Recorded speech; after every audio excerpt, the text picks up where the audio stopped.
গঠনমূলক সমালোচনা তো আসলে খুব প্রয়োজন এবং দরকার। আর সবার যে ভালো লাগবে এমন কোনো কথা নাই।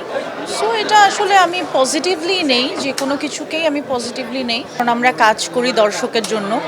দর্শক যদি হলে আসে এবং সিনেমা দেখে, সেখানেই তো আমাদের সার্থকতা। সো ডেফিনেটলি খুব ভালো লাগে। অবশ্যই এই যে লাবলু আঙ্কেলের সাথে আমার মনে হয় কত বছর পর দেখা হলো, যে আমি বলতে পারবো না, অনেক বছর পর, মানে 5 বছরের বেশি তো হবে। তো অবশ্যই খুব ভালো লাগে। সিনিয়রদের সাথে দেখা হয়, ডিরেক্টরসদের সাথে দেখা হয়, এমন কলিগদের সাথে দেখা হয়। আমরা আসলে যারা নাটক করেছি, তো আমরা মেকআপ রুমে 10-15 জন আর্টিস্ট সবসময় একসাথে আসলে শেয়ার করতাম মেকআপ রুম। সো এই জায়গা থেকে ডেফিনেটলি যখন দেখা হয় তখন তো অবশ্যই অনেক আরাম লাগে, ভালো লাগে। গঠনমূলক সমালোচনা তো আসলে খুব প্রয়োজন এবং দরকার।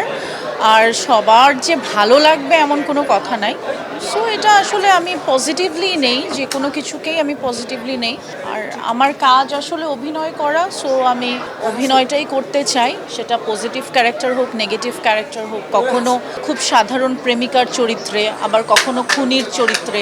এই তো, সো আমাদের কাজই তো অভিনয় করা। ডেফিনেটলি অনেক মিস করি, কারণ আমরা যত বড় হচ্ছি তত আসলে বন্ধুর সংখ্যা কমে যাচ্ছে। আর হয় কি, এখন ওইভাবে তো আসলে ওই আড্ডা দেয়া বা ওইভাবে সবাই মিলে একসাথে খেলা দেখবো, সেই আয়োজনটা আসলে হয় না। বড় হতে হতে আমরা মানুষকে হারাতে থাকি। সো ডেফিনেটলি আগের মতো অনেক কিছুই হয় না এখন, এই যে এরকম হয়।